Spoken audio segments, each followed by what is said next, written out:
of different road surfaces and how they can affect the driving experience. Skidding. How to prevent and deal with skidding whilst driving. Weather conditions.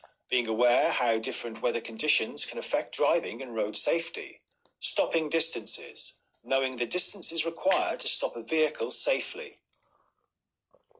This section teaches you to keep your safety and that of your passengers and other road users in mind as you are driving.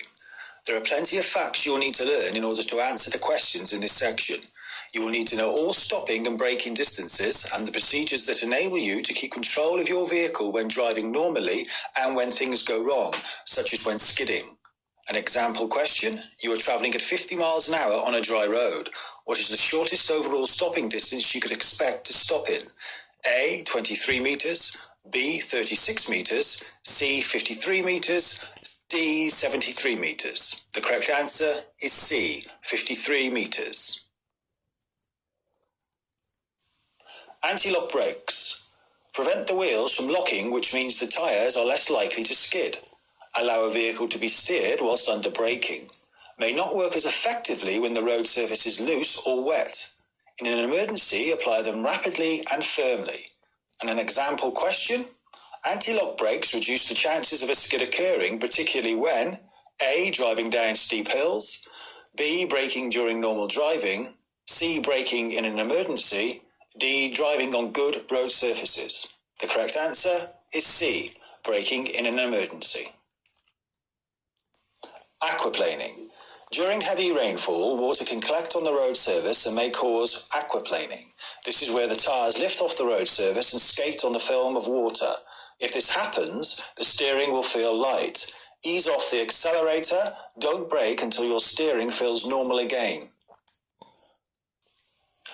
Contraflows. A contraflow system is where one or more lanes have a direction of traffic against that of the rest of the carriageway. When you enter a contraflow, you should reduce your speed in good time, choose a suitable lane in good time, signs will direct you, keep a safe distance behind the vehicle in front. An example question: to avoid a collision when entering a contraflow system, you should A. reduce speed in good time, B. switch lanes at any time to make progress, C. choose an appropriate lane in good time, D. keep the correct separation distance, E. increase speed to pass through quickly, F. follow other motorists closely to avoid long queues. The correct answers are A, C, and D. A. reduce speed in good time, C. choose an appropriate lane in good time, and D. keep the correct separation distance. Stopping distances. You must leave enough room between your vehicle and the one in front so that you can stop safely if it slows down or suddenly stops. Thinking distance. The distance travelled in the time it takes to react to a situation. Braking distance. The distance travelled from when you brake to when your car stops still. Thinking distance plus braking distance equals stopping distance. In good dry conditions, leave a 2-second gap between you and the vehicle ahead. In wet weather, leave a 4-second gap. In icy weather, leave a 20-second gap. Typical stopping distances. At 20 miles an hour, 6 meters thinking distance plus 6 meters braking distance equals a stopping distance of 12 meters. At 30 miles an hour, 9 meters thinking distance plus 14 meters braking distance equals a stopping distance of 23 meters. At 40 miles an hour, 12 meters thinking distance plus 24 meters braking distance equals a stopping distance of 36 meters. At 50 miles an hour, 15 meters thinking distance plus 38 meters braking distance equals a stopping distance of 53 meters. At 60 miles an hour, 18 meters thinking distance plus 55 meters braking distance equals a stopping distance of 73 meters. At 70 miles an hour, 21 meters thinking distance plus 75 meters braking distance equals a stopping distance of 96 meters. Facts to know: weather conditions. Braking distances on ice and in freezing conditions can be 10 times the normal distance.